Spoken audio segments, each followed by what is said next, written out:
Hello and a very warm welcome to this 8th video in my series looking at the history of Godstone in South East England. Today we're back at St Nicholas Church in the Churchtown area of Godstone to do something that I promised in an earlier video, which is to have a look around at the churchyard here. This front section of the churchyard with its lich gate just there also has the local village war memorial, and I thought this would be a good starting point. This records the names of the local men who died in both World Wars. It's a very impressive monument. Let's now go and start looking around at the churchyard. All of the graves in this front section of the churchyard are very old and partially or completely unreadable now, but some decoration survives, and also one or two, like this one here, are still in very good condition.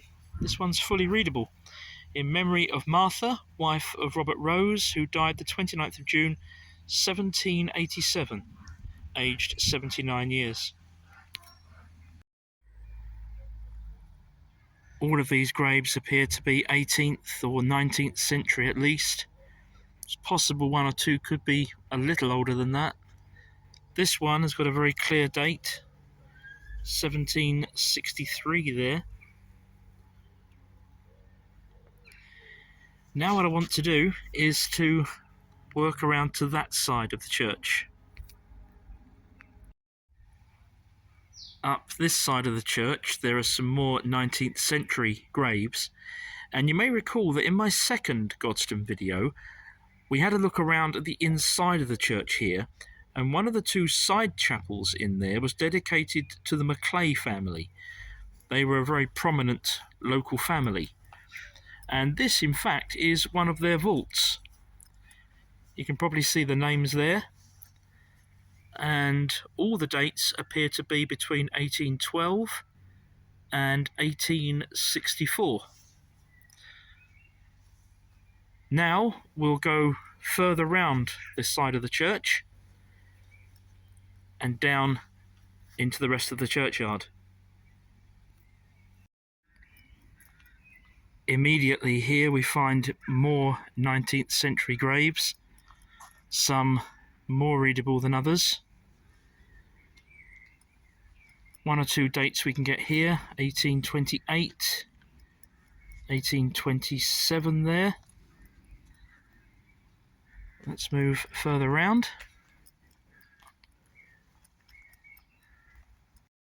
Nothing readable on the large tombs there, unfortunately, nor very much on the graves nearby, but just down the slope here is a very, very interesting cluster of graves.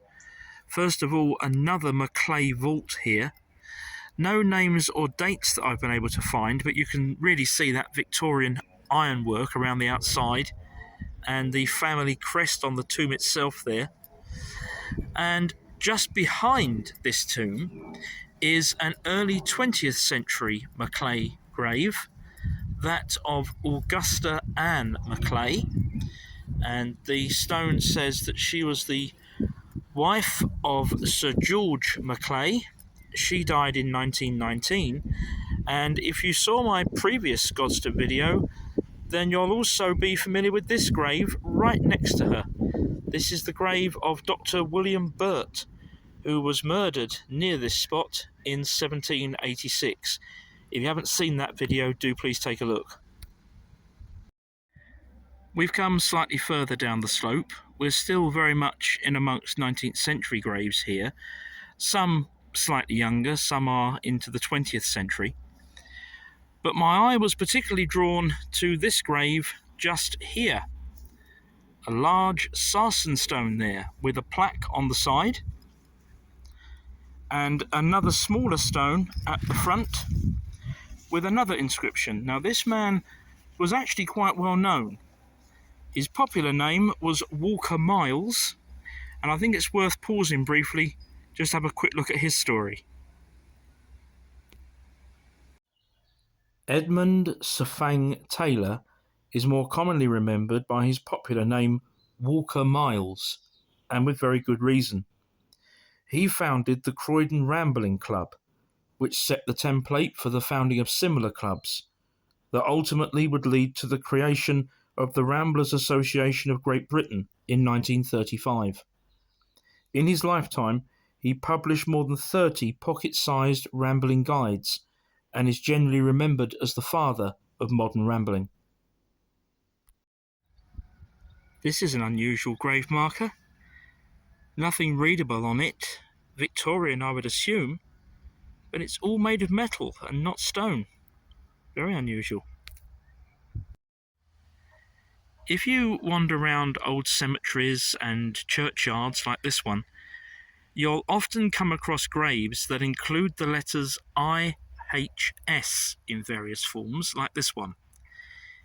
If you ever wonder what that stands for, it's Jesus Hominum Salvator, which translates as Jesus of Humankind Saviour. Something worth watching out for. As you can see, the churchyard here is really quite large and extensive, and this bottom section actually sprawls out considerably in both directions.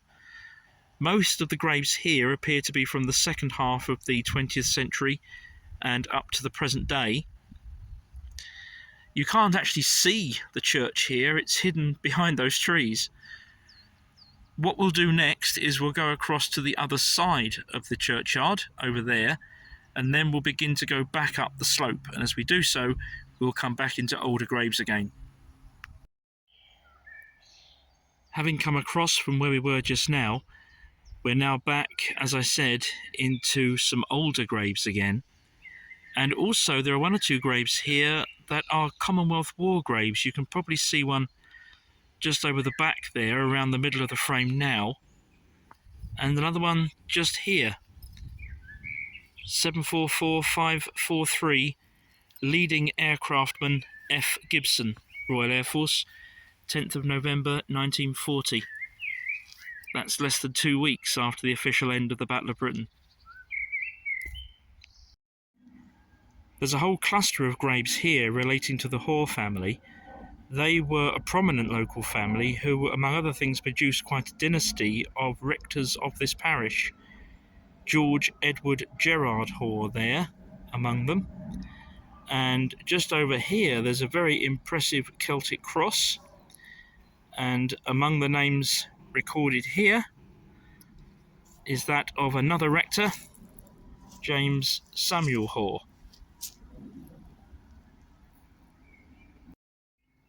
Viewers to my YouTube channel who've been following my series on Godstone will already be familiar with this grave, that of Mabel Fanny Hunt and her mother Augusta Nonna Hunt. I've done 2 videos about these ladies, and if you haven't already seen them, do please take a look. This part of the graveyard very much mixes the old and the new. As you can see, there's a modern cremation section here. And just away to the left there are some more very old graves near the church. And that's our final section to look at. This is a very unusual shaped grave. At the foot end there we can see a stone that just says JS and the year 1865. But at this end there's a full headstone which reveals that his name was James Sherlock, and that some years later there was a Jane buried with him. A large 19th century tomb there for members of the Duncan family, and a number of stones here from around the same time, including this one, which is very readable, in memory of Anne, wife of Jeremiah Elif, and she died in 1830. A couple of very decorative old stones there, and then here a very readable one for Anne Jennings, who died in 1786. The pirate's grave there, which I've already done a video on, and if you haven't already seen that, do please take a look. And just across the path from it, another very old grave, which unusually also records an occupation. This one here says, "Here lieth the body of Thomas Blake, butcher of this parish, who departed this life April the 20th, 1743, aged 80 years. And so, having returned to our starting point, that brings this brief tour of St Nicholas Churchyard to a close. I hope you've enjoyed it. Please subscribe to the channel if you haven't done so already, and remember to press the notification bell so that you're notified whenever any new videos are being uploaded. And if you could also press the like button, that would be greatly appreciated too. Thank you very much indeed for joining me today. Bye for now.